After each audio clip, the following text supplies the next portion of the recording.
आपला विश्वरूप दर्शन योग 11वा अध्याय चालू आहे आणि त्यातला हा 14वा श्लोक. ततः स विस्मयाविष्टो धृष्टरोमा धनंजय प्रणम्य शिरसा देवं कृतांजली रभाषत. वेगळे ते विश्व वेगळे आपण ऐसे दुजेपण होते अल्प. तेही गेले मग आटोनी संपूर्ण एकाएकी मन मावळले. होता ब्रह्मानंद अंतरी जागृत बाहेरी गलित गात्रे झाली. पायापासून या मस्तकापर्यंत होय रोमांचित कायासारी. आता विश्वरूप दर्शन मिळाल्यानंतरची ही अवस्था आहे त्याला दिसतंय. मागच्या वेळेला त्यांनी म्हटलं होतं 13व्या श्लोकात की विश्वरूप पूर्ण त्याला जग दिसलं, प्रकाश बारीक बारीक सगळं पर्वत हे ते छोटं छोटं छोटं एक एक पिक्चर कोलाज केल्याप्रमाणे त्याला परब्रह्माच्या जागी दिसलं पार्थाला. आणि त्याच्यानंतर त्याची ही स्थिती आहे की वेगळे ते विश्व वेगळे आपण ऐसे दुजेपण होते अल्प.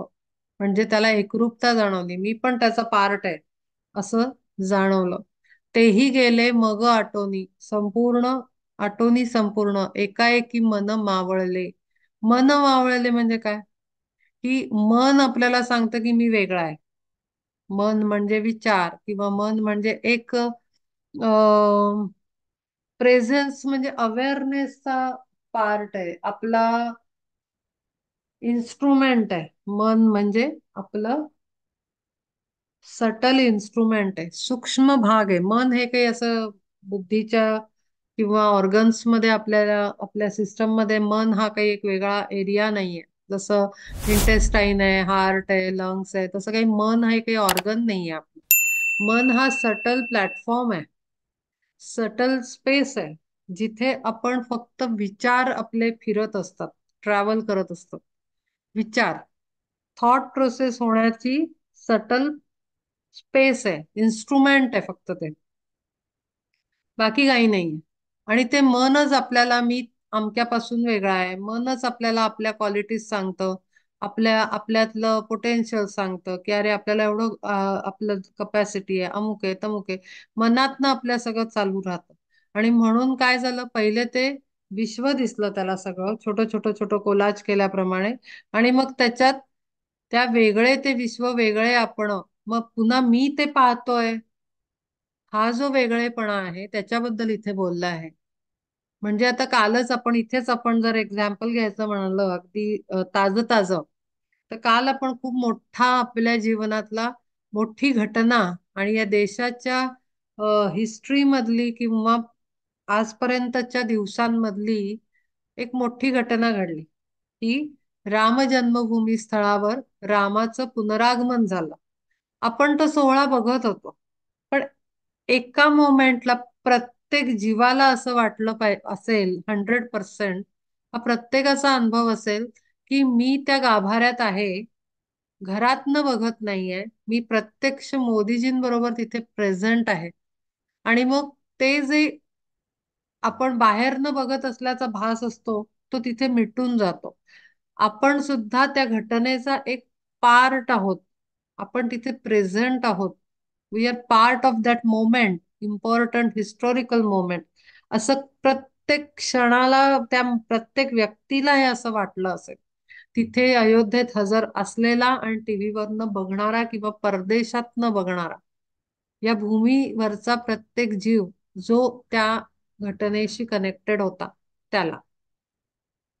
अगदी सेम तसंच इथे आहे. विश्वरूप दर्शन पाहतोय, मी पाहतोय, तो दाखवतोय. हा जो दृष्टिकोन आहे बघण्याचा, बघणारा म्हणून, तोही एका सर्टन लेवलला येऊन चेंज होतो. आणि आपण त्या चित्राचा, आपण त्या घटनेचा, समोर असलेल्या प्रकाराचा, जे काही घडत आहे त्याचा पार्ट आहोत, त्याच्यात प्रेझेंट आहोत, आपणही त्यातला एक भाग आहोत हे जाणवत. आणि ते इथे पहिल्या लाईन मध्ये म्हणलंय, वेगळे ते विश्व वेगळे आपण ऐसे दुजेपण होते अल्प. असं कमी झालं म्हणजे अल्प म्हणजे अगदी छोटस कणभर त्याची शक्यता राहिली की वेगळेपण आम्हाला जाणवते बाबा असं. तेही मिटून गेलं त्याचं. आणि मग त्याच्यानंतर काय आटून गेलं, तर मन मावळलं. एकाएकी तेही गेले. म्हणजे ते जे काही अल्प सेपरेशन फील होत होतं, की मी बघणारा, तो दाखवणारा आणि हे दृश्य, तेही मिटून गेलं. आणि त्याच्यानंतर काय झालं, एकाएकी मन मावळले. म्हणजे आपल्याला जी जाणीव असते ना, की मी अमुक आहे, ती मनातनं येणाऱ्या विचारातनं आपल्याला आपला प्रेझेन्स जाणं. ज्या क्षणाला ते मन मावळून जातं, म्हणजे काय, शांत होतं, स्थिर होतं, त्या क्षणाला ध्यान लागतं आणि एकरूपता जाणवते. ती पुढची पायरी आहे, इथे पुढच्या थर्ड लाईन मध्ये दिलेली. होता ब्रह्मानंद अंतरी जागृत, बाहेरी गलित गात्रे झाली. आतमध्ये तो जागृत झाला आणि ब्लिसफुल स्टेट, ब्रह्मानंद, ब्रह्माला भेटल्याचा आनंद, ब्रह्माला पाहिल्याचा आनंद आणि ब्रह्माला अनुभवल्याचा आनंद जागृत झाल्यानंतर बाहेर बाहेरी गलित गात्रे झाली. काल तुम्हाला आठवत असेल, तुम्ही पूर्ण सगळा प्रोग्राम बघितला, एक वाक्य मोदीजींनी म्हटलं, की मी काय अनुभवलं, खूप आहे सांगण्यासारखं, पण आत्ता सुद्धा माझ्या शरीरात स्पंदन चालू आहेत, असं ते बोलले. अजून स्पंदन आहे. म्हणजे स्पंदन होतं म्हणजे काय, की ती ब्रह्म एनर्जी, म्हणजे परब्रह्मन एनर्जी, ऍक्च्युअल हायली डिव्हाइन एनर्जीचा प्रेझेन्स, त्या लहरी इतक्या प्रचंड असतात. त्याचं वजन, म्हणजे त्याचं सटल एनर्जीचे व्हायब्रेशन फ्रिक्वेन्सी, ती एवढी स्ट्रॉंग असते, की आपली फिजिकल बॉडी, त्याला कितीही आपण हे करा, तयार करा, हे म्हणजे तयार करा, प्राणायाम करून हे करून, तरीही ती झेपू शकत नाही त्या शरीराला.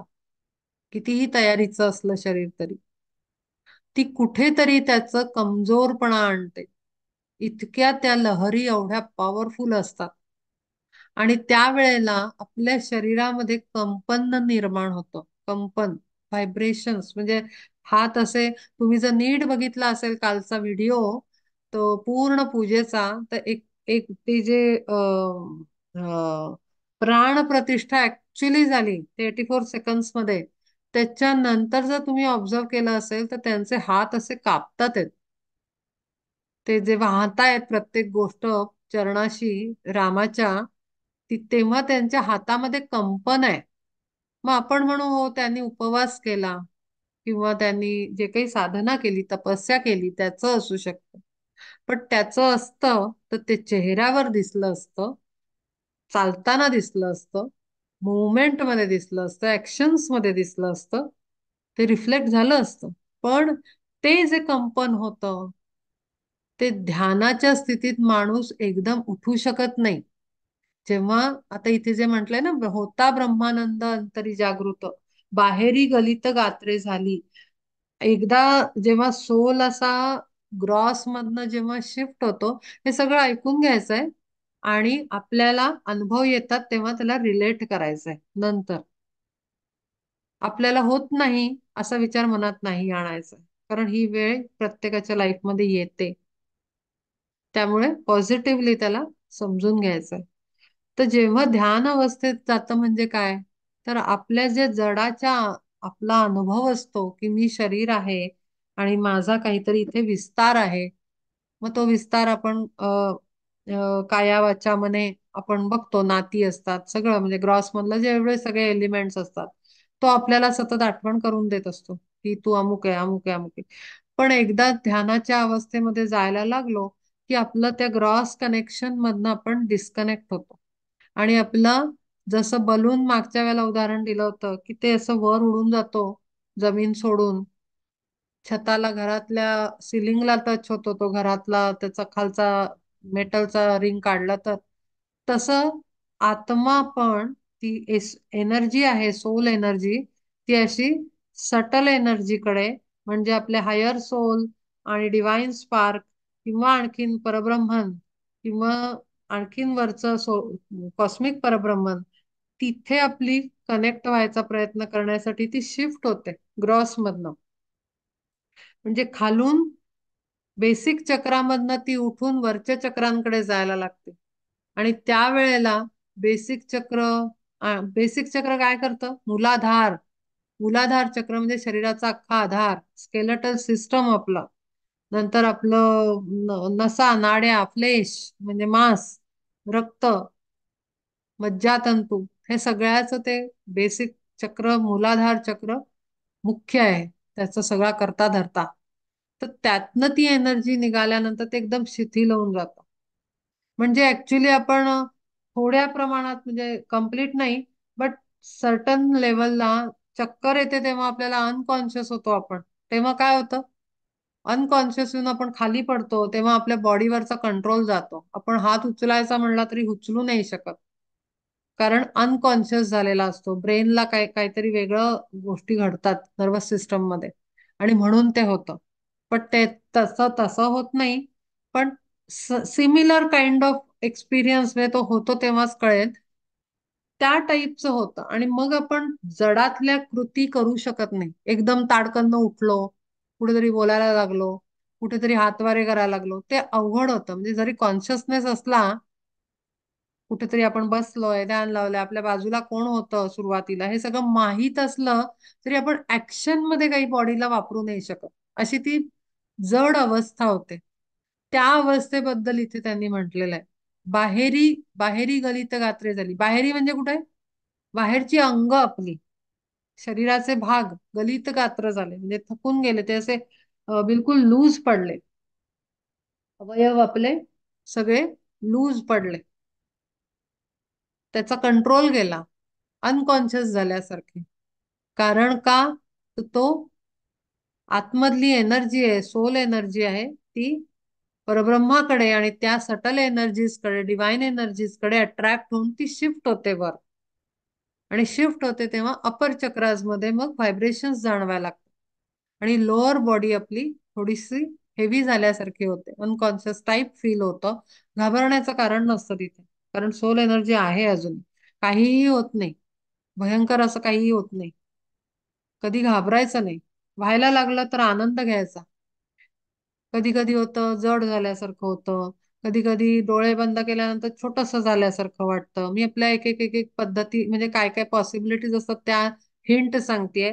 एकाला होतं म्हणजे सगळ्यांना तसं होतं असं कधीच नसतं. प्रत्येकाचा जर्नी वेगळा आहे, प्रत्येकाचा अनुभव वेगळा आहे. त्यामुळे प्रत्येकाची केस वेगळी असते. जसं डॉक्टर म्हणतात ना, एकाला सर्दी झाली जसं दुसऱ्याला तेच सिमटम्स बेसिक दिसतात, कॉमन सिमटम्स. पण पुन्हा प्रत्येकाचा अनुभव वेगळा असतो आजारपणाचा. तसं साधनेचा अनुभवही वेगळा असतो, प्रगतीचा अनुभवही वेगळा असतो. त्यामुळे फक्त तुम्ही ऐकून घ्यायचंय काय पॉइंट्स, मग नंतर आपल्याला कळतं की अच्छा हा असं काहीतरी होतं. मग ठीक आहे, आपलं थोडं वेगळं आहे, काय हरकत नाही. पण नेहमी आनंद घ्यायचा अशा स्थितीतनं, घाबरायचं नाही कधी. कधी कधी नाव नुसतं म्हणजे जप करायला लागलं तरी ती एक अवस्था येते की आपल्याला सगळी सुदबुद खोणं म्हणतात ना, सुदबुद खोना, तसं होतं. म्हणजे आपल्याला अगदी असं आत एक एक एक सेंटर अलाईन झाल्यासारखं होतं. कुठेतरी एक अशी सरळ लाईन मारल्यासारखं आतमधल्या स्थितीला. म्हणजे ती सेंटर अलाईन, चक्र सेंटर अलाईन होतात म्हणा, किंवा काय जे काय असेल ते. तर ते सगळं व्हायला लागतं, तर त्याचा आनंद घ्यायचा. फार वेळ बसायचं नाही भीती वाटत असेल, पण सोडायचं पण नाही, एवढं नक्की लक्षात ठेवा. होता ब्रह्मानंद अंतरी जागृत, बाहेरी गलित गात्रे झाली. पायापासून या मस्तकापर्यंत होय रोमांचित कायासारी. पहा, सांगितलंच आहे. खालपासून वरपर्यंत एक व्हायब्रेशनल फ्रिक्वेन्सी अशी रन करायला लागते, झप झप झप झप झप. कारण का? तर सेल्युलर सिस्टम पर्यंत त्या व्हायब्रेशन जातात, आणि आपल्याला एक अशी लहर उठते आतमधनं. कधी कधी काटा आल्यासारखं होतं, आपण म्हणतो ना अंगावर काटा आला, तेव्हा कसं एक एक काहीतरी एक वेगळी व्हायब्रेशन असते, ती आपल्या शरीरातनं प्रवाह करते. तशीच पूर्ण पायापासून मस्तकापर्यंत पूर्ण लहरी उठतात. प्रत्येकाचा अनुभव वेगळा आहे, हे सतत मी सांगत राहीन. कोणीही कोणाला रिलेट करत नाही आणि करणार नाही आणि करूही शकत नाही. पण एक टिपिकल एक पॅटर्न असतो, तसे साधारण अनुभव येतात. तर तशा पद्धतीनं असं रोमांचकारी अख्ख्या शरीरातनं आपल्या लहरी उठल्यासारखं होतं. तशी त्यांना अवस्था झाली. वर्षा काळारंभी पर्वतावरून पाणी ओघळून जाता मग तयाचे सर्वांगी अतिसुकुमार जैसे तृणांकुर विरूढती. तेथे पार्थाची या शरीरी तैसेच उठले रोमांच तिये वेळी. चंद्रकिरणांचा स्पर्श होता क्षणी चंद्रकांत मणी द्रवे जैसा.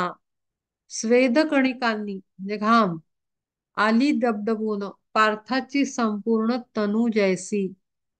तनू म्हणजे शरीर. गुंतता भ्रमर पद्मकलिकेत मग ती जळात हाले जैसी. तैसा कापे देह बळे उसळता आनंदाच्या लाटा अंतरात. पहा तेच सांगितलंय मगाशी मी वर्णन केलं काल मोदीजींना पाहिलं आणि आपणही बऱ्याच जणांनी तो सेम अनुभव घरात बसूनही घेतला असेल कारण आपण तिथे पार्ट होतो तो. आपले काय म्हणतात ते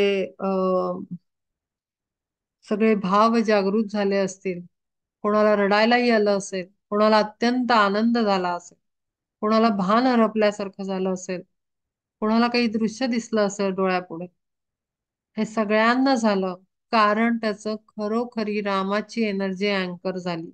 खऱ्या अर्थानं सत्य स्वरूपात राम आला आणि तसाच अनुभव इथे हा विश्वरूप दर्शनामध्ये त्याला येतोय. कापरं भरल्यासारखं झालंय, अंगाला घाम फुटल्यासारखं झालंय. घाम कधी येतो आपल्याला? घाम आपल्याला येतो बऱ्याचदा घाबरायला झालं तर येतो किंवा काही काय म्हणतो आपण टेम्परेचर मध्ये चेंजेस आले तर येतो किंवा शरीराच्या कणांमध्ये फरक झाला म्हणजे आपण त्याला हार्मोनल चेंजेस पण म्हणतो. घाम येतो. घाम येण्याची अनेक कारणं आहेत. मनुष्य भितो तेव्हा घाम येतो किंवा काही लहरी उठतात अशा प्रकारच्या तेव्हा सुद्धा कधी कधी घाम येतो.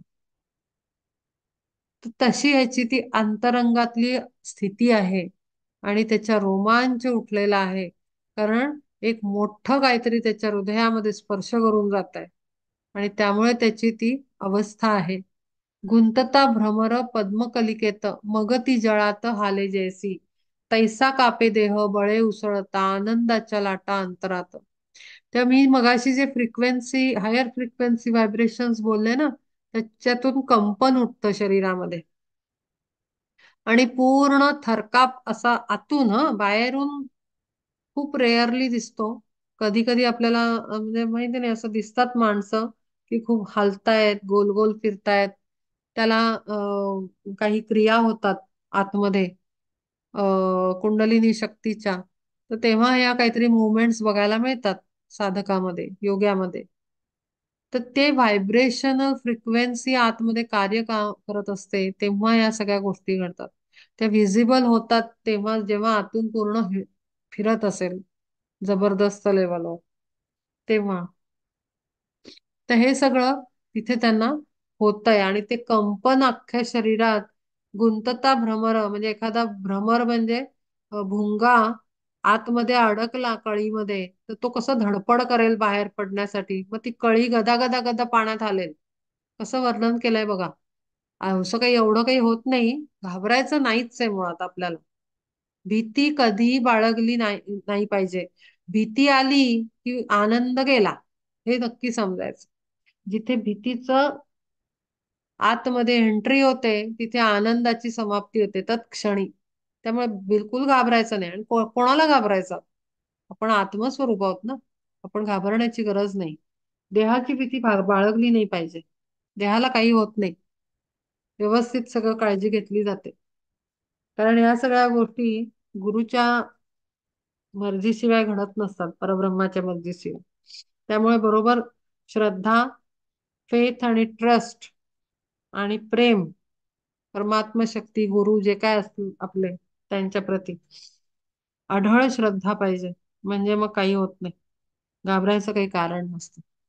तर ते जसं ते वर्णन केलंय तसं अक्षरशः शरीर कंपन करायला लागतं कारण बेसिक चक्रापासनं असलेली कुंडलिनी शक्ती बसलेली आतमध्ये हालायला लागते. मग ती हालायला लागल्याबरोबर शरीर हलणार ना, कंपन उठणार आहे, साहजिक आहे. तसं तर देहाला का का कंपन सुटतं.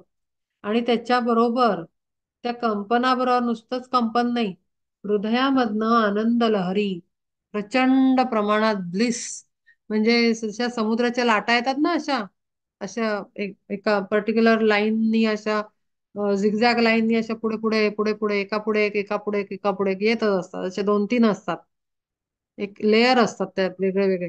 अगदी तशा लहरी उठतात. त्याला लहर का म्हणतात? अशा लाईन्स, वेगळ्या वेगळ्या लाटा, तशा हृदय चक्रातनं अशा उठतात. मग त्या क्राऊन पर्यंत वर जातात. आता वर जर क्राऊन चक्रापर्यंत गेल्या तर खाली कुठपर्यंत जातील? बेसिक चक्रापर्यंत. तुम्ही सेंटरला जर सर्कल ड्रॉ केलं हार्टच्या इथून, तर हार्ट सेंटरमध्ये, आणि असं जर सर्कल ड्रॉ केलं, तर सगळ्यात शेवटची लहर जी असेल लाट, ती क्राऊन आणि खाली बेसिक पर्यंत जाईल, दोन्ही साईडला अशी. आणि म्हणून पूर्ण शरीरात लहरी उठतात आणि व्हायब्रेशन्स, फ्रिक्वेन्सी ती एकदम हायर इंटेन्स फ्रिक्वेन्सी असते. तर ह्या पद्धतीनं ते कार्यरत होतं. तर असं ह्या गोष्टी आतमध्ये होतात. पण ना त्या घाबरवत नाहीत. मी एक गंमत सांगते. आपल्याला कळतं, आनंदच फील होतो त्यातनं. कारण असं वाटतं, हा हा हा, अजून राहावं, अजून राहावं. जसं एखादा अ, खूप सुंदर सुगंध असतो ना गुलाबाचा किंवा मोगऱ्याचा, आपल्याला वाटतं अजून अजून घ्यावा, हा हातालाच बांधूया का हे फूल, किंवा आपण केसात माळलं जवळनं येईल का, किंवा गळ्याजवळ असं जर आपण पर्समध्ये ठेवतो, रुमालात ठेवतो का, तर आपल्याला सतत घ्यावा वाटतो तो म्हणजे तो सुगंध. अगदी तो आनंद जो आतमधनं लहरी उठतात ना, सतत जप करताना सुद्धा जर तुम्ही कनेक्ट झाला त्या नामाशी, तेव्हा सुद्धा हे इफेक्ट्स मिळतील बघायला. फक्त कनेक्शन, वायरचं कनेक्शन, जसं प्लग आत टाकला की बटन दाबलं की कसं कनेक्ट होतं, तशी वायर, इन्स्ट्रुमेंट कनेक्ट झालं पाहिजे बस आपलं. ते एकदा कनेक्ट झालं की ते कंपन आणि त्या लहरी आपोआपच त्याचं चालू होतं. जसं बटन दाबल्यावर पंखा सुरू होतो तसं. फक्त आपण काय होतं, इकडे तिकडे बघत जप करतो, त्यामुळे आपलं कनेक्शन बनत नाही. आपण डोळे बंद करून त्या एनर्जीशी कनेक्ट व्हायचा प्रयत्न केला तर लवकरात लवकर आपल्याला हा अनुभव मिळेल, 100%. तर तसं त्यांचं झालेलं आहे. गुंतता भ्रमर पद्मकलिकेत, मग ती जळात हाले जैसी, तैसा कापे देह बळे उसळता, आनंदाच्या लाटा अंतरात, आनंदच पसरतो, घाबरेपणा होत नाही. कापूर केळीच्या गाभारा साचार, दाटता कापूर मग जैसी, तियेची सोपटे सुटोनी त्यातून, कापुराचे कण ओघळती, तैसा अर्जुनाचे दाटोनी लोचन, गळती त्यातून आनंदाश्रू. अगदी हे सगळं काल आपण अनुभवलं असेल सगळ्यांनी, की काहीही न वाटता, विचार न करता, न ठरवता, नुसतं ते रामस्वरूप राम लल्ला दाखवल्यानंतर घळा घळा घळा बांध फुटल्यासारखं हृदयातनं नुसतं ओतलं गेलं, डोळ्यातनं. अक्षरशः ही स्थिती प्रत्येकाची होती काल, भूतलावरच्या, जो त्याच्याशी कनेक्टेड आहे, ते प्रत्येकाचं ते झालेलं आहे. तिथे काही कोणी ठरवायची, कुणाच्या मनात काहीतरी दुःख होतं, मग ते वाहिलं, असं काहीही नव्हतं. हा तो आहे प्रत्यक्ष परब्रह्माचा प्रेझेन्स, आणि हे आहे ते विश्वरूप दर्शन. तिथे एकता होती, वननेस होता. त्यांच्या आतमध्ये बसून आपण ती पूजा केली, आपल्या हातून त्या परमात्म्याला वेलकम केलं, हा जो भाव होता, हाच आहे तो वननेस. आणि हा वननेस आपल्या सुदैवाने आपल्याला अगदी हे सगळं चालू असतानाच अनुभवायला काल मिळाला. आणि आज त्याचा अर्थ आपण अत्यंत डिटेलमध्ये जाणून घेतोय, की काल जे आपण अनुभवलं ना, आणि अनंत जीवांनी अनुभवलं, तोच आहे तो वननेस. आपण सगळे काल एक होतो आणि परमात्म स्वरूप होतो, आणि त्यामुळे कोणाचाही अनुभव वेगळा नाही, सगळ्यांचा अनुभव सेमच. कारण वननेसची स्थिती, एकरूपतेची स्थिती, हा आहे तो विश्वरूप दर्शनाचा योग.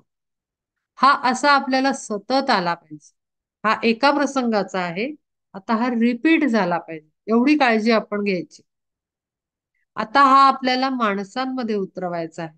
इथे तर आपण एक एक सायकोलॉजिकल हे होतं की राम येतोय, आपला राम लल्ला येतोय, इतक्या वर्षांचा हे ते सगळी हिस्टॉरिकल बॅकग्राऊंड, ते सगळी मनाची सायकोलॉजिकल तयारी झालेली होती आणि म्हणून पण ते होतं. पण असंच आपण रोजच्या जीवनात आणण्याचा हळूहळू हळू प्रयत्न सुरू करायचा. आपल्या भोवतालच्या माणसांमध्ये, आपल्या सर्कलमध्ये, आपल्या समाजामध्ये, सगळीकडे हळूहळू हळू आणायचं. त्या रामलल्लाला सगळ्यांमध्ये बघायला सुरुवात करायची, की मग आपल्याला काही वेगळा अनुभव येत नाही, हाच अनुभव सतत येत राहतो. तशीच अगदी इथे अर्जुनाची अवस्था आहे, की ते डोळे इतके भरून आले, कारण हे सगळ्या लहरी याचे ते इफेक्ट्स होते. आणि त्या डोळ्यातनं शेवटी, डोळे हे एक विजिबल हे आहे, म्हणजे काय म्हणतो आपण, रिॲक्ट करतं ते जे काय आहे त्याला. तर त्यामुळे डोळ्यातनं अश्रू येतात. अगदी अष्टभाव जागृत होतात, तेव्हा हीच स्थिती होते. खिळल्यासारखं होतं, कंपन उठणं, हे सेम सगळं होतं. तेच सगळं काल सगळ्यांचं झालं, अर्जुनाचंही आता तेच आपण वाचतो आहोत. चंद्राचा उदय होता एकसरे, भरलाची भरे अब्धी जैसा, तैसा स्वानंदाचा येऊनिया भर, पार्थ वारंवार उचंबळे. आणि मग बघा, आतमधनं ती लहर आहे ना, समुद्राच्या लहरी काही चार आल्यानंतर थांबत नाहीत लाटा.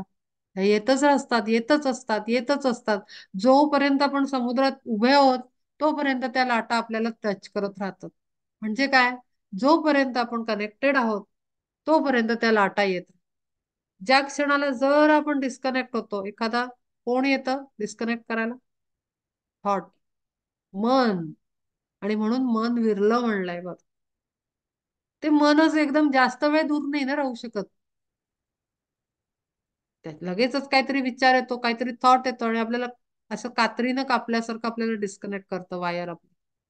आणि मग एकदम आपल्याला ते सगळं एकदम चेंज होऊन जातं. एका क्षण पण खूप मोठी गोष्ट वाटते मला. अगदी असं पेन्सिलनी सुईच्या टोका एवढा डॉट, तेवढी पॉसिबिलिटी की ते एकदम डिस्कनेक्ट होतं. एखादं थॉट एंट्री मारल्यावरच मनाच्या प्लॅटफॉर्मवर, बेसवर एक थॉट आला की संपतं, ते डिस्कनेक्ट होतं. मग आपल्याला प्रेझेन्स जाणवायला लागतो आजूबाजूचा. पण अदरवाईज जोपर्यंत आपण समुद्रात पाय ठेवून उभे आहोत, तोपर्यंत त्या लहरी येत राहतात. जसं आपण मागे जातो, ती लहर एका सर्टन लेवल पर्यंत येते. मग आपण अजून मागे जातो, मग ती नुसता समुद्र दिसतो. अच्छा, छान आहे समुद्र. तसं होतं. पण आता मी आणखीन एक गोष्ट सांगते. जेव्हा आपण जप करतो किंवा साधना करतो, जे काही करत असाल, जी काही साधन पद्धती असेल, आध्यात्मिक पूजा करत असाल, एक क्षण एवढं कनेक्ट झालं ना तरी खूप असतं.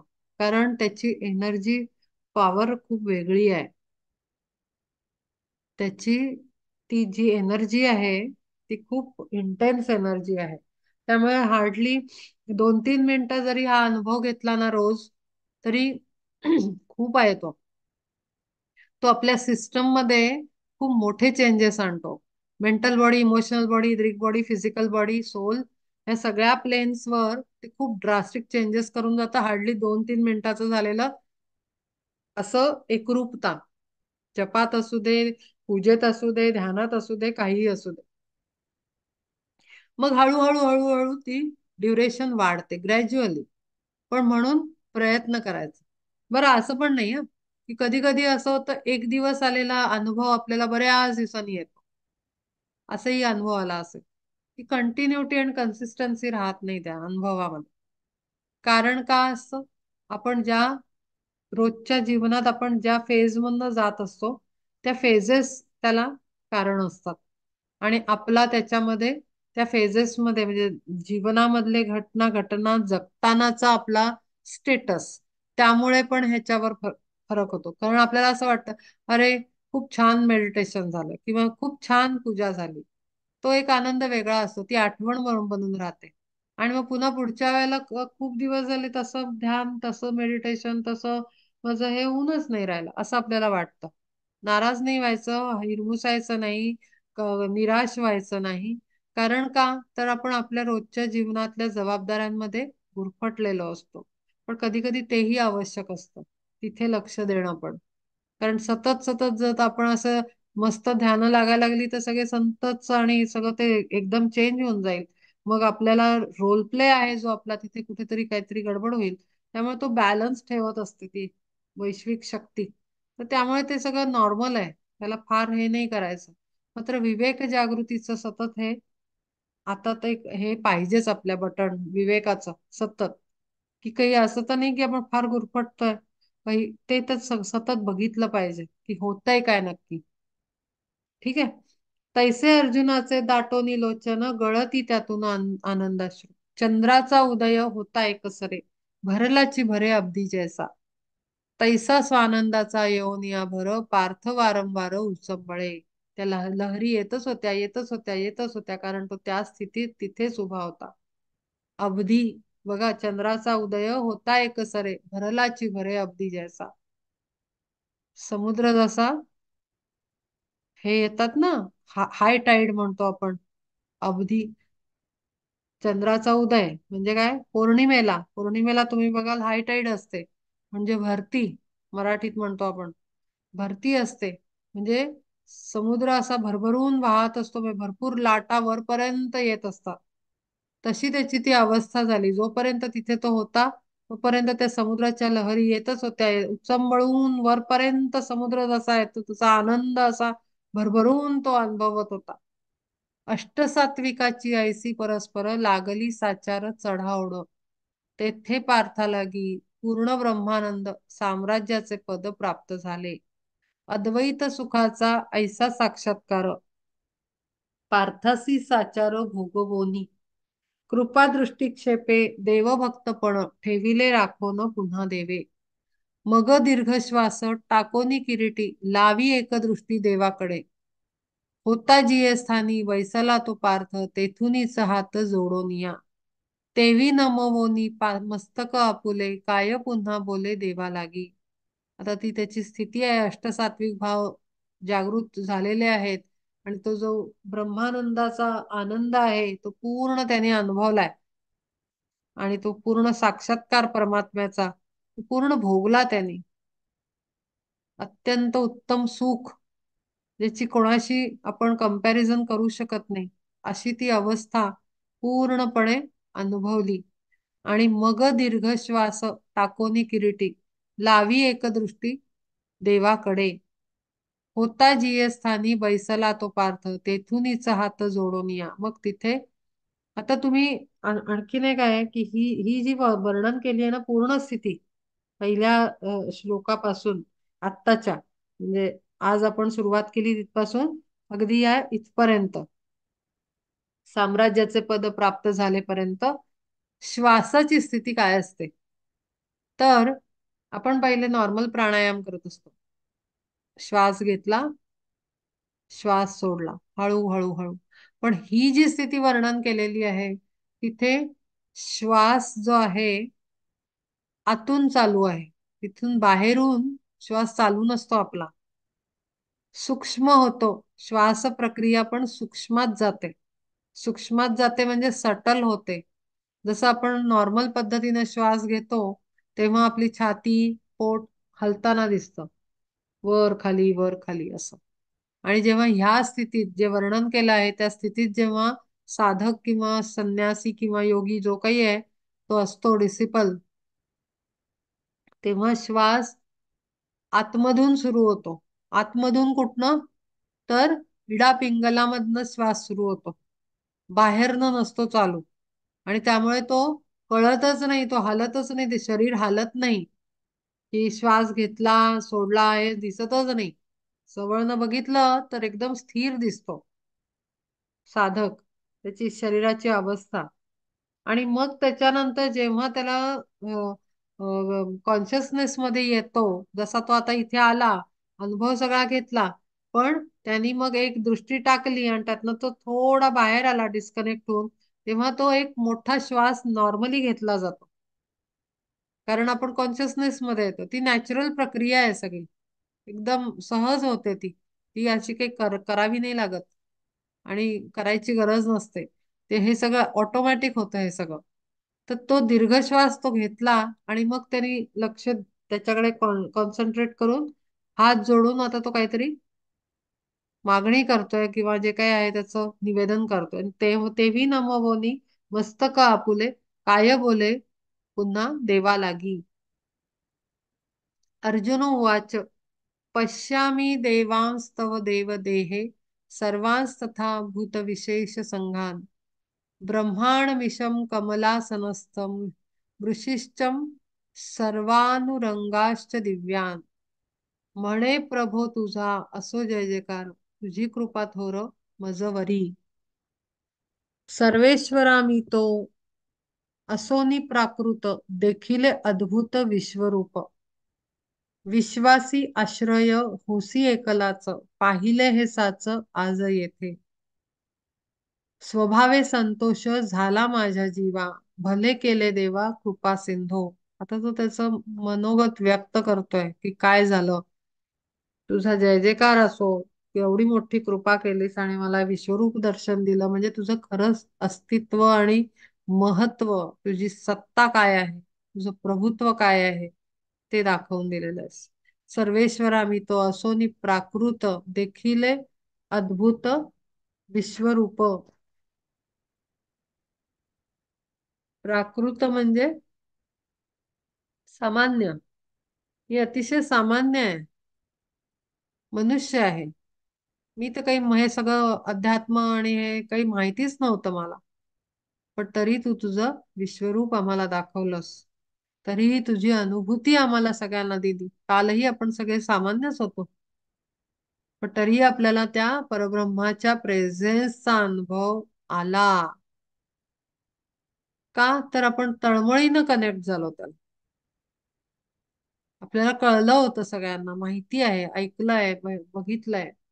कुठून कुठून कुठून माहिती मिळाली होती की खूप मोठी घटना होऊ घातली आता. काहीतरी मोठं घडणार आहे सृष्टीमध्ये. हे आपल्याला अनेक ठिकाणनं माहिती म्हणून मिळालेलं होतं. त्यामुळे आपण अगदी तयारीनं तिथे कनेक्ट झालो होतो. आणि असंच तयारीनं कनेक्ट व्हायचं असतं की मोठा काहीतरी बदल घडणार आहे. अशीच तयारी ठेवून जेव्हा आपण कनेक्ट होतो तेव्हा पटकन कनेक्शन लागतं आणि पटकन अनुभूती येते. सर्वेश्वरा मी तो असोनी प्राकृत देखील अद्भुत विश्वरूप. अत्यंत साधा असून तू मला इतकं मोठी गोष्ट केलीस माझ्यासाठी. अपेक्षाच नव्हती, माहित नव्हतं असं काही होईल. विश्वासी आश्रय होसी एकलाच पाहिले ते साच आज येथे. स्वभावे संतोष झाला माझ्या जीवा भले केले देवा कृपा सिंधू. आता मला कळलंय की तू एकच आधार आहे, तू हे धरून ठेवलेली आहे सगळी सृष्टी. अनंत सृष्टी पसरलेली ही केवळ आणि केवळ तुझ्या शक्तीनं धारण केलेली आहे आणि झालेली आहे. दुसरं काही त्याचं सत्य नाहीये, त्याचा बेस नाही, काही फाउंडेशन दुसरं नाही असू शकत. त्याचा आधारभूत तू शक्ती आहेस, बाकी काही नाही. मंदराचळाच्या जैसी आश्रयानं ठाई ठाई राने श्वापदांची. मंदार पर्वताच्या मंदारचळाच्या जैसी आश्रयानं ठाई ठाई राने श्वापदांची. हिंस्त्र पशु तैसे तुझ्या देही इंद्र लोकाधिक लोक हे अनेक देखत असे. अंतराळा माझी नाना ग्रहगण एकत्र दिसून येती जैसे. आता ते बघ, सगळं वर्णन केलंय त्यांनी की त्याला काय दिसलं, की मोठे मोठे महापर्वत दिसले आणि त्याच्या वर असलेल्या वृक्षांच्या आश्रयामध्ये सर्व जीव दिसले. आपण ह्याला अशाच पद्धतीने इमॅजिन केलं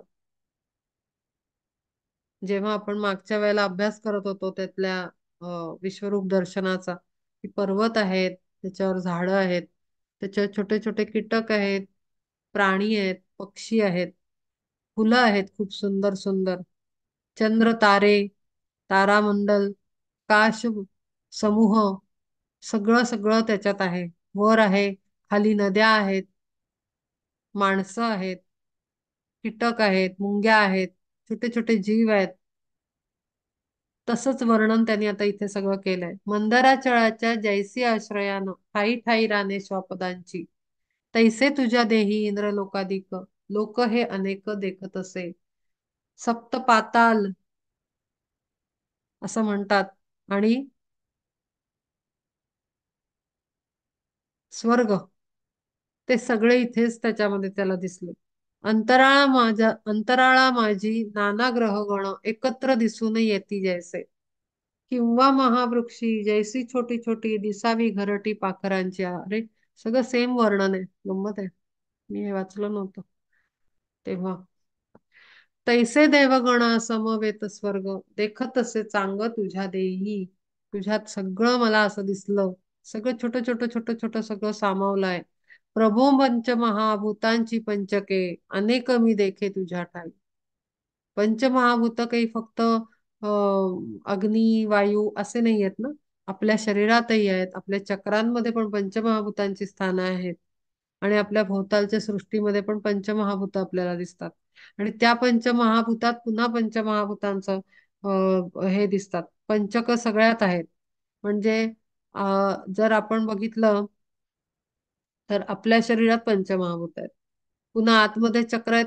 त्याच्यात आतमध्ये पंचमहाभूत आहेत.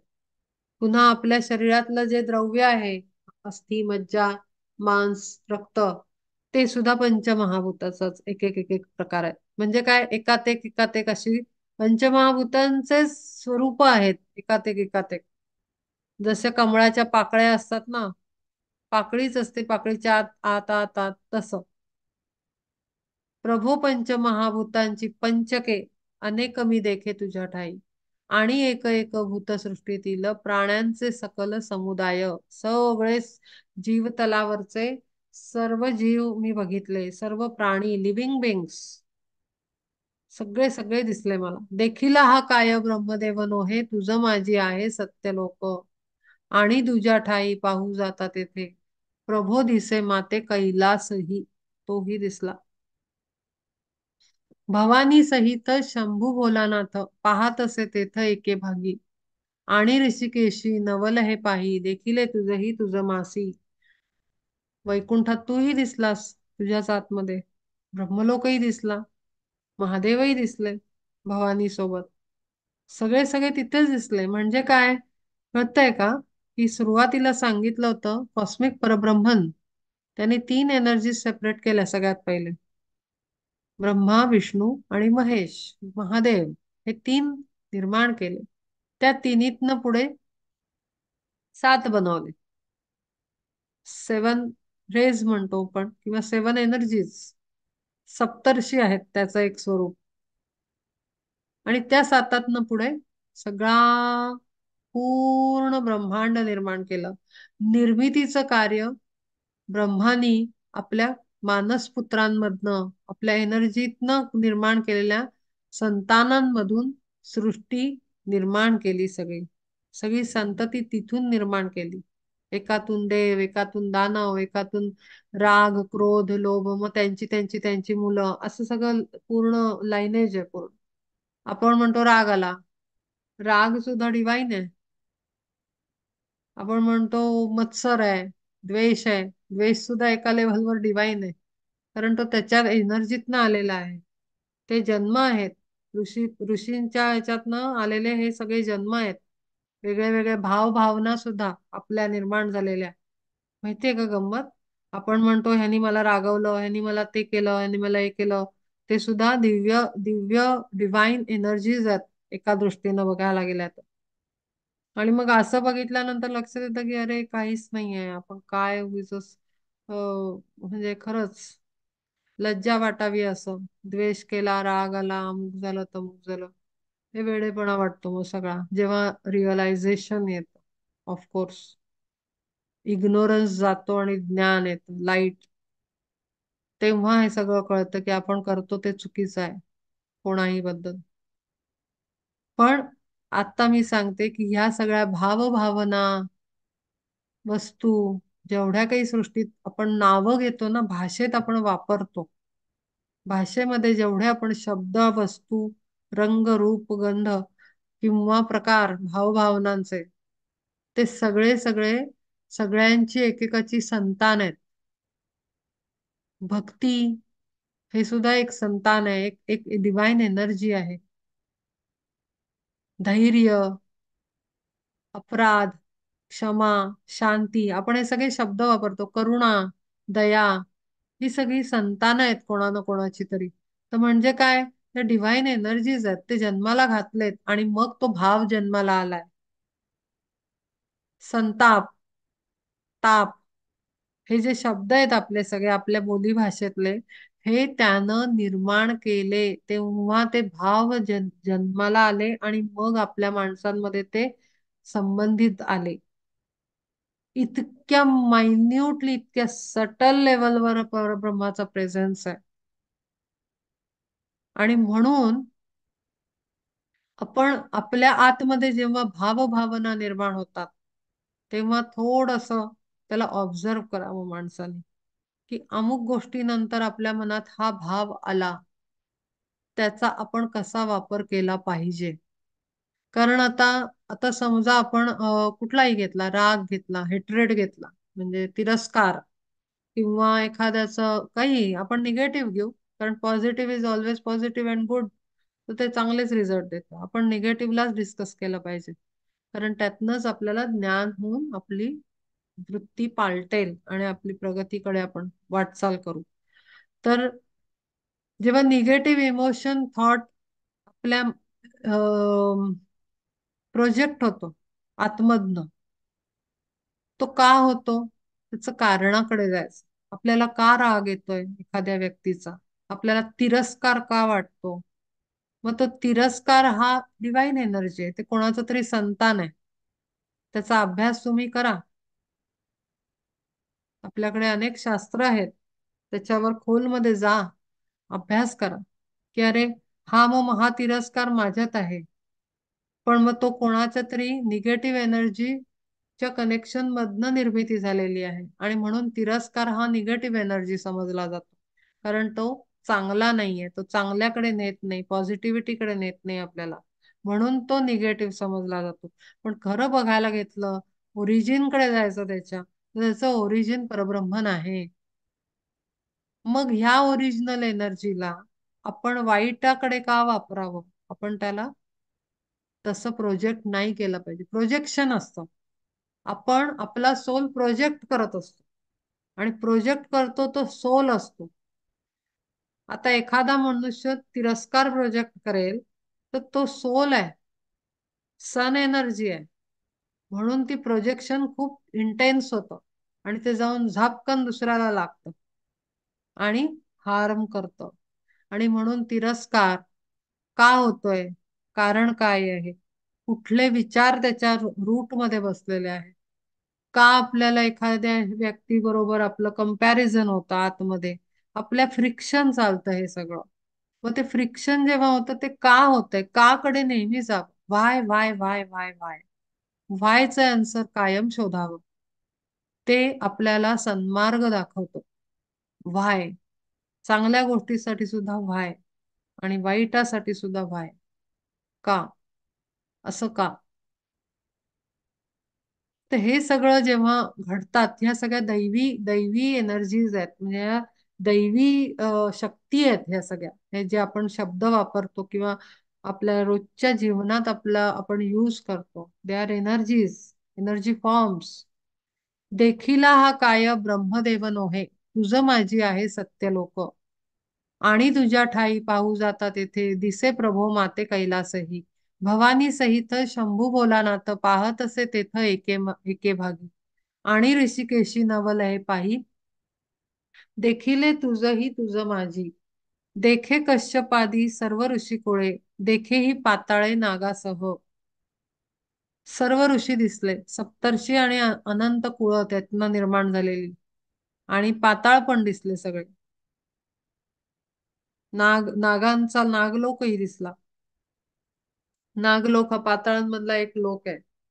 काय सांगू फार त्रैलोक्य पालका, तुझी या एकेका अंग प्रांती. देखे भिंतीवरी जैसा चित्राकृती, तैसे उमटती 14 लोक, 14 भुवन. आणि तयातील प्राणी जे का नाना, चित्रांची रचना जणू तीच. ऐसा असामान्य तुझा थोरपणा, देवा नारायणा देखत असे. असं सगळं जणू काही एखादं भित्तिचित्र बनवल्यासारखं त्याला सगळं दिसतंय त्याच्यामध्ये. आणि हेच आहे ते विश्वरूप दर्शन. विश्व दाखवलं त्याला. या विश्वात जे जे काही आहे ते सगळं त्याला दिसलं. 14 14 भुवने, 14 लोक म्हणजे काय? तर सप्त स्वर्ग, सप्त पाताळ मिळून 14 लोक. भू, भुवर, स्वर, महर, जन, तप, सत्य हे 7 लोक. अतल, वितल, सुतल, महातल, रसातल, तलातल आणि पाताल हे 7 पाताल लोक मिळून 14 भुवन झाली. 14 लोक. भुवन आणि लोक एकच आहे. 14 भुवने, 14 लोक एकच आहे. म्हणजे त्याच्यात 7 7 पाताळ, पाताल आणि 7 स्वर्ग असे 14 असे दिसले त्याला. सगळे लेयर्स. तर असं सगळं अख्खं चित्र त्याला दिसलं. ऐसा असामान्य तुझा थोरपणा देवा नारायण देखत असे. असा अफाट पद्धतीनं तू पसरलेला आहेस. तुला जर मी देहात बघायला गेलो तर कसं होईल माझं? अनेक बाहूदर वक्त्र नेत्र पश्यामि त्वां सर्वतोऽनन्तरूपम् नान्तं न मध्यं न पुनस्तवादिं पश्यामि विश्वेश्वर विश्वरूप. दिव्य दृष्टीची या बळे प्रभो ऐसे जव पाहत असे चोहीकडे. तव तुझ्या भव्य बाहुदंडी कैसे आकाश हे दिसे अंकुरले. आणि नवल हे पाहतो अद्भुत अद्भुत कैसे तुझे हात एकलेची. एकाची समयी सर्वही व्यापार करती साचार निरंतर. जणू उघडावी ब्रह्मांड भांडारे अपार विस्तारे ब्रह्माची या. तैसी अमर्याद तुझी पोठी मोठी पोटे देखत असे येथे स्पष्टपणे. सहस्र शीर्षांची देखतो रूपे ती एका वेळी होती कोट्यवधी. किंवा मुखरूपी फळांनी दाटून यावे जणू पूर्ण परब्रह्म. त्याच्याच आतमध्ये सगळं दिसतंय. हातामध्ये आकाश दिसतंय, अनेक पाताल दिसतायत, सर्व व्यवहार होताना दिसतोय, सर्व शक्ती दिसतायत, अनेक मुख दिसतायत. मुख म्हणजे काय? मागच्या वेळेला मी सांगितलं होतं. त्यांचं प्रेझेंटेशन, जे जे कार्य ते करतायत, जी रिस्पॉन्सिबिलिटी आहे, त्याचं एक स्वरूप आहे. त्याला सगुण रूपात दाखवण्यासाठी काही कॅरेक्टरिस्टिक्स शो केले जातात. ते आहे मुख म्हणजे दर्शनीय त्याचा एक मुखवटा.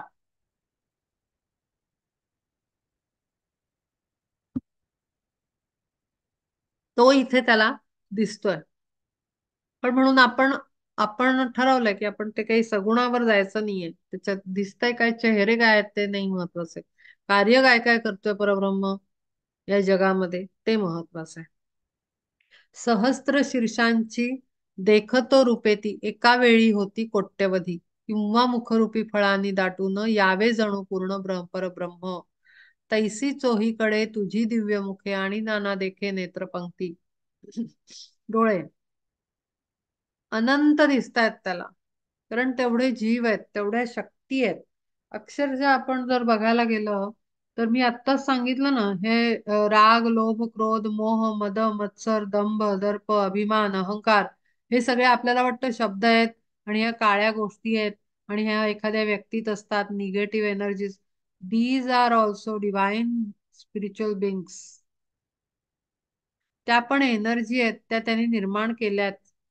कोणा ना कोणा ऋषींच्या संतान आहेत ही सगळी आणि लायनेज मधनं आलेली आहेत.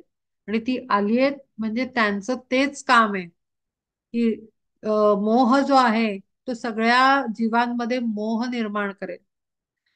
आता ह्याला हे करायचं म्हणजे हा आहे ना, काय नाव त्याचं, रतीचा नवरा.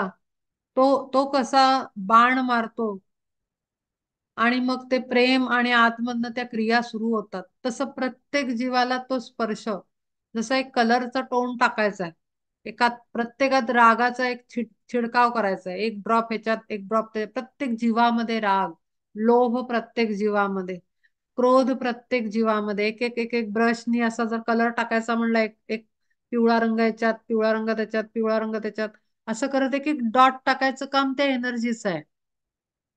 पण आपलं काम काय आहे?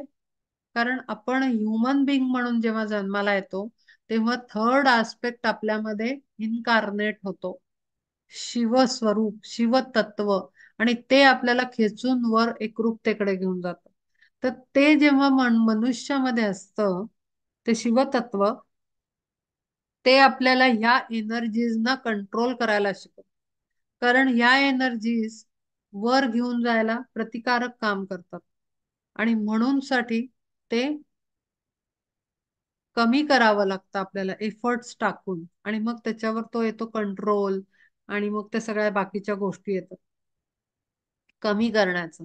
आणि आणखीन एक सांगते की जेव्हा परफेक्शन परफेक्शन येतं ह्युमन बिंग मध्ये, म्हणजे काय म्हणतो मी, मागे शब्द वापरला होता, perfection human being, perfection being बनतो जेव्हा आपण, हायर स्टेट आहे ती सोलची. तर त्या स्टेटवर जेव्हा जातो ना तेव्हा ह्या क्वालिटीज नसतात, पूर्ण निघून गेलेल्या असतात, आणि पूर्ण आपण त्या सगळ्या लेयर मधनं परब्रह्माच्या highest divine energies, cosmic energy मध्ये आपण शिफ्ट झालेलो असतो, किंवा आपण तिथे गेलेलो असतो. त्यामुळे खालचे, कारण आता तुम्ही बघा, नीट समजा, कॉस्मिक परब्रह्माने त्याने तीन एनर्जीज काढल्या, ब्रह्मा विष्णू आणि महादेव. त्याच्यानंतर सेवन झाले. मग मग ब्रह्मानी त्याला ते प्रजापती काढले सगळे, त्याच्यामध्ये दक्ष प्रजापतींनी सगळी हे केली, सगळी संतान म्हणजे मनुष्य तिथून स्टार्ट झाले, दक्षाच्या लाईनेज मधनं येतात. तर त्याच्यामधनं पुढे हे सगळे, मग त्याच्यात खाली खाली खाली खाली करत कोणाचा राग आहे, कोणाचा पुत्र क्रोध आहे, कोणाचा मोह आहे, कोणाचा मत्सर आहे, हे सगळे खाली येऊन मुलं निर्माण झाले. पण परब्रह्माची प्युअर एनर्जी कुठे आहे? वर आहे. तर आपल्याला खालनं जेव्हा आपण हे सगळ्या गोष्टींना कापत कमी करत येतो, तेव्हा आपली खालची एनर्जी, ग्रॉस एनर्जी कमी होऊन आपण प्युरिफाईड होऊन हायेस्ट सटल एनर्जीकडे, परब्रह्माकडे शिफ्ट व्हायला लागतो. मग आपल्यात त्या तीन क्वालिटीज राहतात. कुठल्या तीन क्वालिटीज? आपले तीन आस्पेक्ट, शिवतत्व, विष्णू तत्व आणि ब्रह्मतत्व. ब्रह्मतत्व म्हणजे क्रिएटिव्ह इंटेलिजन्स, विष्णू तत्व म्हणजे विस्डम अँड लव्ह, आणि तिसरं आहे पॉवर, आणि पॉवर जे तत्व आहे ते विल पॉवर. ते, तर ती शक्ती आपल्यामध्ये राहते. मग ह्या ह्या ही जी हायेस्ट एनर्जीची प्लेन आहे, इथे आपल्याला परब्रह्मनाशी आपलं एकरूपत्व होतं, आणि त्यामुळे आपल्याला या ग्रॉस एनर्जीजना कमी करावं लागतं. आणि म्हणून आपल्याला हे दैवी गुण असले, काम क्रोध लोभ मोह मद मत्सर दंभ दर्प अभिमान अहंकार, हे सगळे त्याला विकार म्हटलेले आहेत. कारण त्या आपल्याला ग्रॉस कडे घेऊन जातात, कारण त्यांची निर्मिती पण ग्रॉस लेवलवर येऊन झालेली आहे, आणि म्हणून आपल्याला पण त्या ग्रॉस कडेच घेऊन जातात. आणि म्हणून त्यातनं आपल्याला बाहेर यावं लागतं आपल्या आत्म्याच्या उन्नतीच्या मार्गामध्ये चालताना.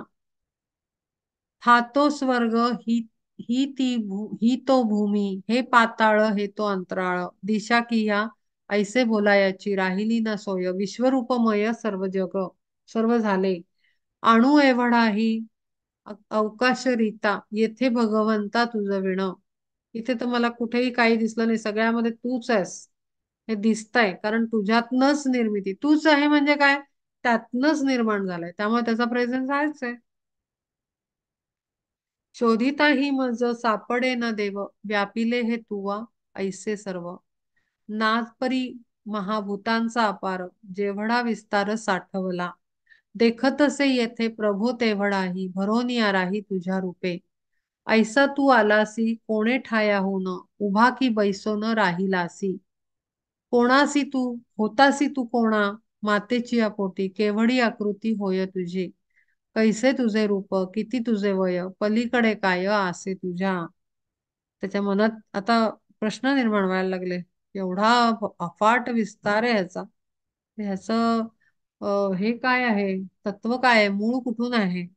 ऐसा तू आलासी कोणे ठायाहून, कुठून आलास, उभा की बैसन राहिलासी, होतासी तू कोणा, मातेच्या पोटी केवढी आकृती होय तुझी. कैसे तुझे रूप, किती तुझे वय, पलीकडे काय असे तुझ्या, कशावरी येथे आहेसी तू देव, लागलो मी जव पाहू ऐसे.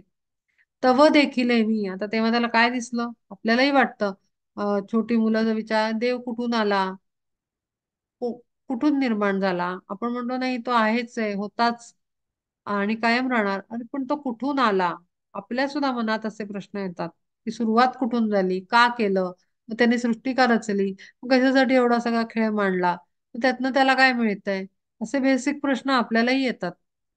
आणि कुठेतरी ते बेसिक आहेत आणि कुठेतरी ते हायएस्ट लेवलचे पण आहेत, डायमेन्शन वर येणारे. तर असे प्रश्न त्यालाही निर्माण झाले. तव देखील मी सर्व काही तुझ, तुझा ठावसाच तुझ होसी.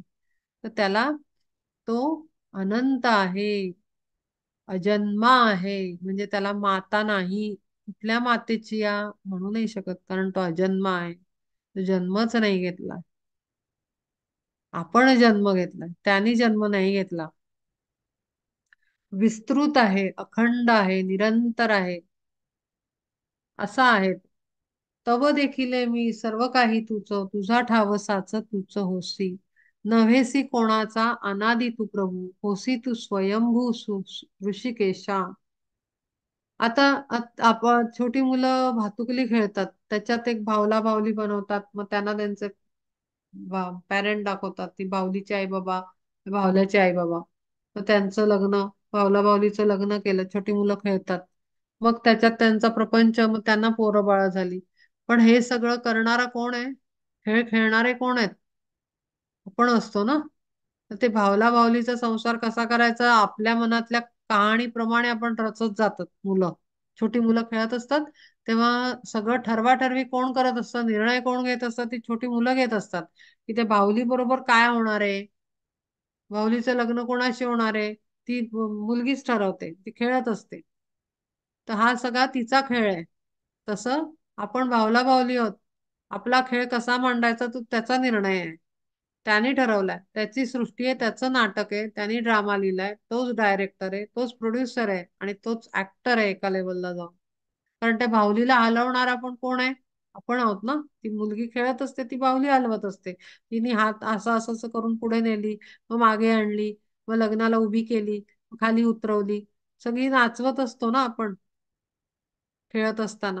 तसंच तोही नाचवतोय, आपल्या आतमधनं आत्मरूपाने आपण नाचतोय, तो नाचवतोय. तिथे काही आणखीन खोलात खोलात खोलात खोलात जाऊन आपल्याला काहीच मिळत नाही, हा फक्त तोच आहे एवढंच उत्तर मिळतं शेवटला. कारण जर त्याचाच ड्रामा आहे, त्याची स्टोरी आहे, त्याचेच ऍक्टर आहेत, तर प्रश्न कोणाला विचारणार. नव्हेसी कोणाचा अनादि तू प्रभू, होसी स्वयंभू ऋषिकेशा. तू स्वतःच सगळं ठरवतोस, सगळं स्वतः आहेस, तुला कोणी काही विचारू पण नाही शकत. उभा ना तू बैठा, ठेंगणा ना उंच, तळीवरी साच तूच होसी. कारण त्याला आकार नाहीये, रंगरूप नाहीये, काहीच नाहीये, नो थिंग, नथिंग, अशी स्थिती आहे त्याची. देवा तुझे रूप तुझ्या सारिखेच, वय ही तैसेच होय तुझे. वय कधी ठरतं, जन्म ठरतो तेव्हा वय ठरतं, येण्याचा दिवस ठरतो तेव्हा किती दिवस झाले असं वय काढू शकतो. पण त्याचं येणंच नाही, जन्म आहे तो, त्याचं वय कुठून काढणार. पाठीपोट तुझे तुची भगवंत, आघवे अनंता तो तुझे तुच, ह्याची वारंवार देखील साचार, काय सांगू पार तुझं. आता मी काय तुझं तुलाच वर्णन काय करून सांगू, सगळीकडे तूच आहे, काही शब्दच नाहीयेत खरं तर हे सगळं बोलायला. परी एक न्यून तुझ्या स्वरूपात, आदि मध्य अंत तिन्ही नाही. तया सर्वा ठाई भले शोधिताही, सापडले नाही मज कोठे. म्हणून ते तिन्ही नाहीत हे साच, त्रिवार ऐसेच मज वाटे. आदि मध्य अंत हे तीन रोल आहेत त्याचे, पण त्याच्यात आपण शोधायला गेलो तर त्याच्यात काही दिसतच नाही, कारण अनंत आहे तो, अंतच नाही त्याला. अनादि आहे तो, त्याला अजन्म आहे तो, सुरुवात कुठून झाली कसं कळणार. तर त्यामुळे पुन्हा त्याच्यात आदि मध्य अंत शोधायला गेलो तर आपल्याला तिन्ही पार्ट दिसणार नाहीत. पण त्यांनी हे सृष्टीसाठी कुठेतरी आदि मध्य अंत पाहिजे ना, कधीतरी ती सुरू झाली पाहिजे, कधीतरी ती सांभाळली गेली पाहिजे एका पर्टिक्युलर पिरियड पर्यंत, मधल्या फेज मध्ये, आणि म्हणून मध्य आणि अंत, तिला संपवून नवीन नाटक ड्रामा सुरू केला पाहिजे म्हणून नाटकाला एंड पाहिजे म्हणून अंत ठेवला.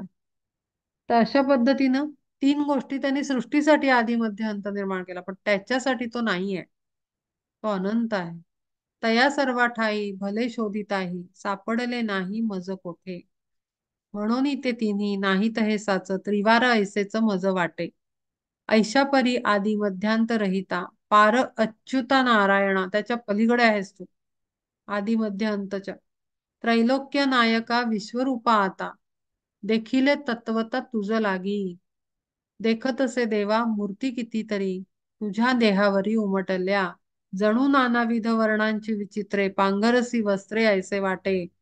जसे आपण प्रिंट वेगळे वेगळे प्रिंट असलेले कपडे घालतो तसं त्याच्यामध्ये सगळं सृष्टी सामावलेली आहे असं त्याला वाटतंय आता ते कपडे घातल्यासारखं.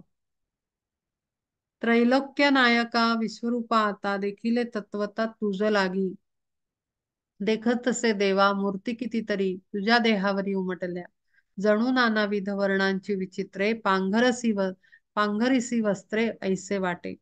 तुझ्या स्वरूपाच्या महोदधीवरी उठती लहरी मूर्तिरूप किंवा मूर्तिरूप फळांनी तू देवा शोभसी बरवा जणू वृक्ष. व्यापिले प्राण्यांनी जैसे पृथ्वी तळ किंवा अंतराळ नक्षत्रांनी.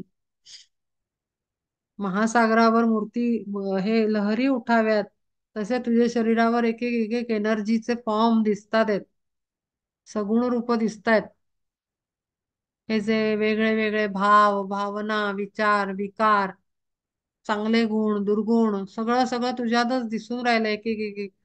किंवा मूर्तिरूप फळांनी तू देवा शोभसी बरवा जणू वृक्ष. एका झाडाला लाखो करोडो फळं लागतात तसे सर्व त्याच्यातनं निर्माण झालेले. व्यापिले प्राण्यांनी जैसे पृथ्वी तळ किंवा अंतराळ नक्षत्रांनी तैसे तुझे रूप असंख्य मूर्तींनी राहिले भरोनी देखत असे.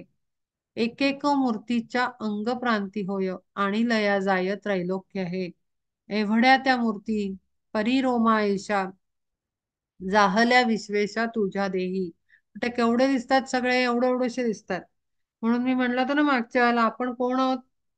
आपण सेल्युलर लेवलवर आपण आपली एनर्जी येते त्या परब्रह्माच्या. छोटे छोटे सेल आपण भांडू शकतात का. एक सेल दुसऱ्या सेलची फाईट नाही करू शकत. आपण नाही भांडू शकत एकमेकांबरोबर कारण आपणच त्याला आकार दिलेला आहे. आपण त्याचा पार्ट आहोत सेल्युलर लेवलवर. अशा ऐसा विश्वाचा हा पसारा मांडून राहिलासी कोणाचा तू. पाहिले हे तव कळो आलेसाच सारथी तू तोच आमुचा गा.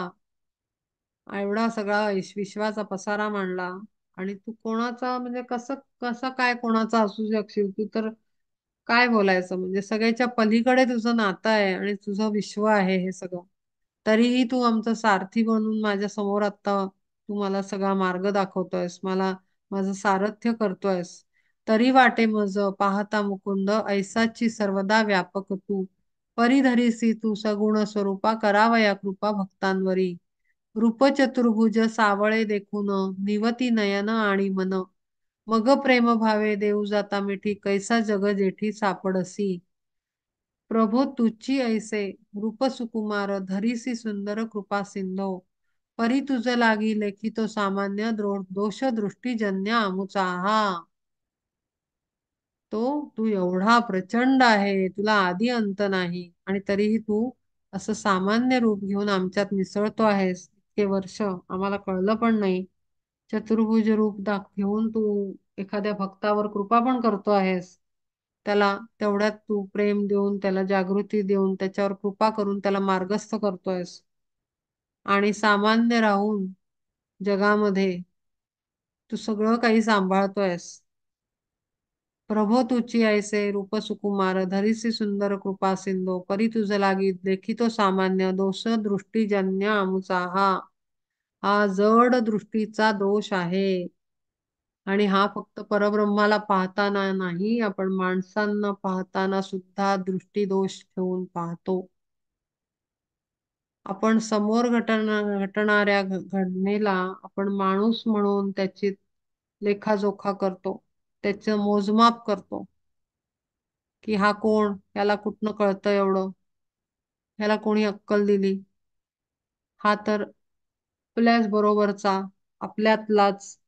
जसं आता चालू आहे समाजामध्ये, मोदी कोण कुठले, त्यांना कशाला महत्व, त्यांना कोणी अधिकार दिला, त्यांना अमकं काय, त्यांना तमकं काय. पण आता ह्याच्या पलीकडे जाऊन सांगते, प्रत्येक जीवाचा काहीतरी रोल आहे. आणि हे सामान्यांमध्ये आपण माणसं आपल्या जीवनातला रोलच आपल्याला भारी पडतो. पण जेव्हा विशेष कार्य करायला माणसं येतात, मोदीजींची तर बातच वेगळी आहे. फार वेगळ्या प्लेनवर आहेत ते, हायेस्ट प्लेनवर आहेत ते, स्पिरिच्युअली डिफरंट स्टँडर्ड आहे त्यांच्या सोलचं. म्हणजे हिरॅर्की मध्ये येतं ते. त्यामुळे त्यांच्याबद्दल नाही बोलूया. पण सामान्य आपण बघायला गेलो तर काही कार्य करणारी माणसं दिसतात आपल्याला. कोणी पृथ्वीच्या काय ह्याच्यासाठी झटतं, एन्व्हायरमेंटसाठी, स्वच्छ राहावं असं. कोणी नद्या साफ करण्यासाठी झटत राहतं. खूप खूप कष्ट करतात लोक. सेशन्स घेतील, अमुक करतील, हे करतील, जनजागृती करतील, खूप काय काय करत राहतील, करत राहतील, करत राहतील. खूप मेहनत करतात लोक. किंवा आपले भगत सिंग आणि सावरकर आणि बाकी सगळे लोक जे आपले फ्रीडम फायटर्स म्हणू, ते सगळे. कुठलाही जीव ज्याच्यामध्ये विशेष काहीतरी कार्य करण्याचं सामर्थ्य असतं, त्याला आपण दृष्टीदोषातनच बघत असतो. म्हणजे सावरकरांना वगैरे नाही, आता ते पुन्हा आपल्यापेक्षा मोठेच झाले. पण आपण आपल्यामधल्याच अनेक लोकांना आपण दृष्टीदोषातनं बघतो. आपल्याला वाटतं, आपण शरीरात बघतो. दृष्टीदोष म्हणजे काय? चष्मा असतो असं नाही. दृष्टीदोष म्हणजे जड दृष्टीचा दोष. जड काय आहे? शरीर आहे. आत्मा जड नाहीये. पण त्या शरीरात आपण त्याला बघतो. मग त्या शरीराचं नाव काय आहे? शरीर कधी जन्मलं? हा मुद्दा मी मागेही बोललेली आहे. की शरीर कोणाबरोबर होतं? त्या शरीराबरोबरचं नातं काय आहे? त्या शरीराला समाजाच्या दृष्टीनं, म्हणजे सायकोलॉजीमध्ये सोशल एज आणि हे आहे, तसंच एज्युकेशनचा पण पार्ट येतो. की बुद्धिमत्ता, इंटेलिजन्स मध्ये पण लेवल्स आहेत. अभ्यासाचं ब्रेड विनिंग नॉलेज, पोटाला पोळी भाकरी घेणारं बुद्धिमत्ता वेगळी असते आणि हायर इंटेलिजन्स वेगळा असतो. Nobody can compare all that intelligence together. अधिकारच नाही आपल्याला. एखाद्या शाळेत समजा ऑर्डिनरी असेल, पण त्याची बुद्धिमत्ता कित्येक पटीनं वरची असते. हायर टीचिंग्स किंवा ऍबस्ट्रॅक्ट नॉलेज मिळवण्याची ताकद त्याच्या बुद्धीमध्ये खूप जास्त असते. मग आपण त्याला म्हणू की अरे हा तर ऑर्डिनरी होता, ह्याला काय, हा कोण सांगणारा, किंवा ह्याला काय, कोणाला माहिती ह्याच्याकडे कुठून कुठून तरी वाचलं असेल. नाही, त्याच्यामध्ये ते great knowledge, great divine presence असू शकतो. हा दृष्टीदोष आपण रोज जगताना करतो आहे आणि करत राहतो. जोपर्यंत पूर्ण दृष्टी उघडत नाही आपली, पूर्ण दृष्टी उघडत नाही तोपर्यंत आपण हा सतत करत राहतो.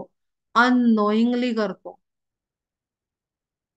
आणि कधी कधी नोईंगली करतो. अननोईंगली अँड नोईंगली, इंटेन्शनली अनइंटेन्शनली, दोन्ही दृष्ट्या आपण करतो. त्यामुळे खूप खूप ना सटल सूक्ष्मामध्ये जाऊन ना विचार केले पाहिजेत. म्हणून मगाशी पण म्हणलं की हे जे आपण तिरस्कार आणि हे जे सगळे मी सगळे पुत्र सांगितले एकेकाचे, जन्माला आलेले आहेत ऋषी मुनींच्या लायनेज मधनं, ज्याला आपण आपल्या विकार म्हणतो, त्या एनर्जीजना आपण आपल्या जड दृष्टीच्या दोषातनं कसं वापरतो, इथे विवेकाची आवश्यकता आहे. की आपण एखाद्याला बघताना काय दृष्टीदोषानं बघतो आहे. मी हे सतत सांगत राहीन, कारण त्या रोल प्ले मध्ये बसलेली आहे इथे. पण इथे बसले म्हणजे, आता माझंच एक्झाम्पल देते. इथे बसले आहे. कोणाला लीना म्हणून ही व्यक्ती माहिती आहे. कोणी बरोबरचं असेल, कोणी बुजुर्ग असेल, कोणी लहान असेल. पण तुम्हाला माहिती आहे का, की जेव्हा एखाद्याला जे काम दिलं जातं, त्याच्या आत्म्याचा तो अधिकार असतो आणि आत्म्यात तेवढं प्रभुत्व असतं. जेव्हा एखादा नदी स्वच्छ करण्याच्या कामामध्ये मध्ये म्हणजे यमुनेला स्वच्छ करायची कामं किंवा समुद्रावर जे सामान कचरा पडतो ते गोळा करणारी पण लोक आहेत. का ते झटून काम करत असतात? कारण त्यांच्यात तो डिवाइन स्पार्क असतो. त्याला आपण अंडर एस्टिमेट नाही करू शकत. आणि जे तर करत असेल ना अंडर एस्टिमेट, तर त्याचा मूर्खपणा असतो तो. म्हणून आपण कोणालाही हीन नाही मानलं पाहिजे. त्याच्या आतमध्ये तो जो जो डिवाइन स्पार्क आहे, ज्या विषयातला ज्यातलं प्रभुत्व आहे, त्याला सॅल्यूट करावाच लागतो आपल्याला. नाहीतर हा दृष्टीदोष, जड दृष्टीचा हा जो दोष दृष्टीजन्य म्हटला आहे, तो आपण सहज कॅरी करतो अदरवाईज. म्हणून फार विवेक, विवेक हा शब्द मी का सारखा वापरतेय? विवेक फार सटल एनर्जी आहे. त्याचं अंडरस्टँडिंग ना, काय सांगू मी, खूप सूक्ष्मामध्ये जातं. आणि जर ज्याला बदलायचं असेल, त्यांनी त्याच्या पायऱ्या खाली उतरत उतरत उतरत सूक्ष्मापर्यंत जायलाच पाहिजे. नाहीतर काही ज्ञानाचा उपयोग नाहीये या. सगळं व्यर्थ आहे. हा दृष्टीदोष आपण रोज जगताना वापरतो आणि वेड्यासारखं वागत असतो. त्यामुळे त्याचा अर्थ आपल्याला कळला पाहिजे. आणि इथे त्याचं तेच झालंय, की तुझं लागिले की तो सामान्य दोष दृष्टीजन्य आमुचा हा आम्ही हा सतत तुला भाऊ म्हणून बघत राहिलो आणि हा दृष्टीदोष आमच्यात आहे हे मला तर कळलंय. तरी आता माझा दृष्टीदोष गेला सहजेत्वा दिला दिव्य चक्षु. तू कशामुळे गेला? आणि अंतर्दृष्टी दिली जी दिव्य दर्शन घडवते. आपल्याला अंतर्दृष्टी कशी मिळते? ज्ञानाने. ज्ञान संपादन करायची संधी मिळते तेव्हा. त्यातनं आपला दिव्य चक्षु ओपन होतो, खुलतो, उघडतो. पण त्याला दिव्य चक्षु त्यांनी दिलेली आहे. म्हणून या तुझी थोरवी यथार्थ पहाय समर्थ झालो देवा. मकरतुंडाच्या मागील बाजूसी बैसला होतासी रथी चोखू. तोची तू झालासी विश्वरूपा आज कळले हे मज स्पष्टपणे. आता मला कळलं की जड दृष्टी दोष किती वाईट आहे. कोणाच्या मध्ये काय असतं आणि तिथे झुकावं लागतं वेळ येते तेव्हा. कारण ते सर्वत्र पसरलेलं आहे परब्रह्म तत्व. असं त्याला कळलं आहे. आपण इथे थांबूया.